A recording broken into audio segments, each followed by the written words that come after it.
China has spent over 3/4 of a century transforming from a poor agricultural backwater to a global economic powerhouse. At the heart of this meteoric rise lies a key policy instrument, the five-year plans. Since the early 1950s, China has charted its progress into 14 planning cycles, with a blueprint for the 15th set to be introduced at a key party meeting this October. So how have the five-year plans changed China, and how have the plans themselves evolved along the way? The story of the five-year plans began with a singular focus, addressing the urgent need for economic growth in a nation long plagued by poverty and foreign invasion. The top priority above all else, industrialization.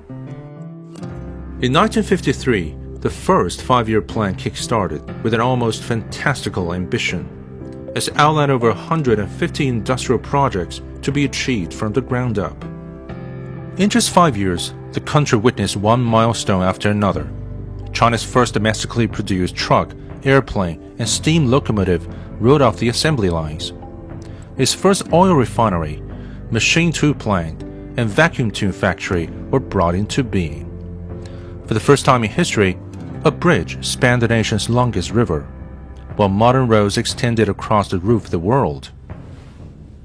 Since then, every such five-year plan was tuned to the economic growth of its own era, as the country arising from the century of humiliation strove to compress centuries of Western industrialization process into just decades. However, things started to change as China's economy came to embrace market elements, as the reform and opening up kicked in the late 1970s. Consequently, the name of the plan came out differently since 1981. It was not just a five-year plan for economic development, but for economic and social development. It was a sign of market shifts.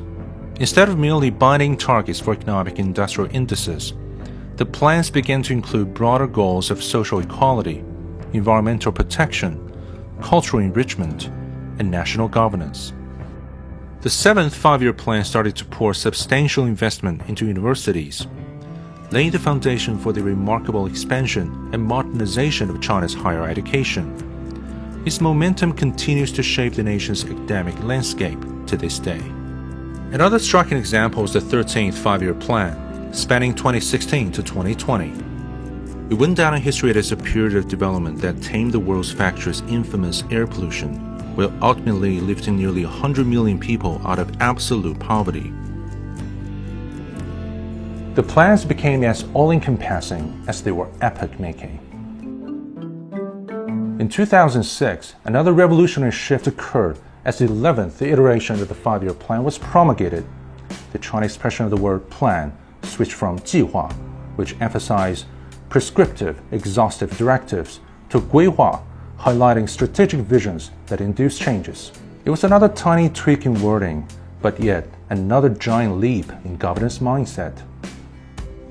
The five-year plans no longer micromanage the output and distribution of steel, cement, fertilizers, along with most of the other industrial products and commodities.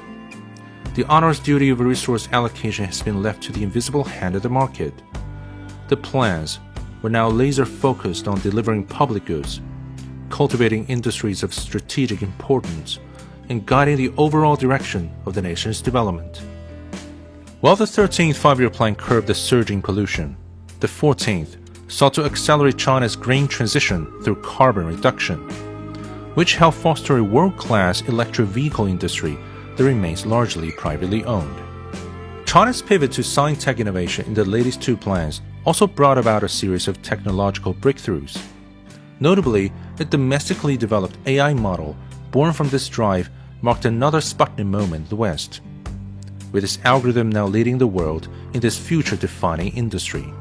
By the time the 14th five-year plan was unveiled, the world was astonished that China had emitted a GDP growth target for the first time in such a development blueprint. There are now fewer records to tally, but more miracles to work. Unlike those mired in short-termism, China approaches governance as a relay race. Its five-year plans pass the baton in measured rhythms, each seamlessly interlocking with the next.